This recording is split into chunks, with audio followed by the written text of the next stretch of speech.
So आजको दिन चाहिँ मेरो यसरी बित्यो है। So let's start the video. Hello everyone, नमस्ते सबैजनालाई। सो म चाहिँ आज होइन एकदमै ढिलो उठेको थिएँ है, किनभने पानी परेर एकदम अल्छी लाग्यो नि त मलाई उठ्नु। अन्त उठेर चाहिँ म छिटो रेडी भएँ, किनभने ढिलो भइसकेको थियो मलाई ड्युटी जानको लागि। मेरो चाहिँ ड्युटी चाहिँ 9 बजी लाग्छ होइन, तर म 9:10 चाहिँ घरमै नै थिएँ होइन। मेरो घरदेखिको चाहिँ ड्युटी जानको लागि 20 मिनट्स लाग्छ है। अन्त छिटो रेडी भएँ। अन्त रेडी भएर चाहिँ अलिअलि बाटोमा पनि भिडियो बनाएँ होइन। अन्त मैले ड्युटीको चाहिँ भिडियो बनाइनँ, किनभने मलाई त्यस्तो कम्फर्टेबल नै हुँदैन नि त म ड्युटीतिर भिडियो बनाउनु। अन्त त्यो भएर है, अन्त चाहिँ म ड्युटीबाट लन्च ब्रेकमा निस्किएर चाहिँ म सिधै गएँ। ब्याङ्क जानु थियो होइन, दादाले चेक दिनुभएको थियो, त्यो बुझाउनु गएँ। अन्त चाहिँ म सिधा आएँ चौरस्ता। सो आज चाहिँ म घर गइनँ लन्च गर्नुको लागि, किनभने छिटिसको आज छिटो लाग्थ्यो नि त ड्युटी। अन्त त्यो भएर चाहिँ म गइनँ है। स्याटरडे र सन्डे चाहिँ म घर जान्दिनँ, चौरस्तामै खान्छु होइन। टाइपहरू खान्छु, कोही बेला आलुहरू खान्छु होइन। अन्त आज चाहिँ मैले टाइपो खाएको थिएँ।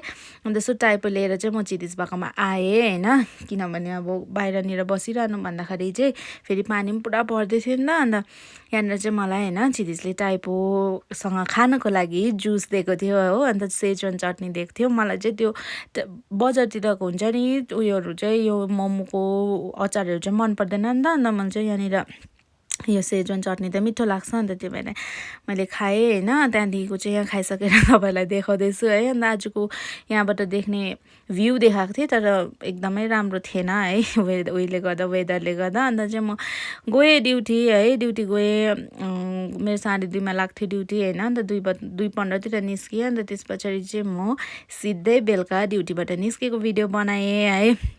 मेरो त 5:30मा हुन्छ छुट्टी, तर आज चाहिँ अलिकति ढिलो भएको थियो है। सो आजको भिडियो यति नै थियो। तपाईँलाई के कस्तो लाग्यो है कमेन्टमा भन्नुहोस् ल। So bye bye.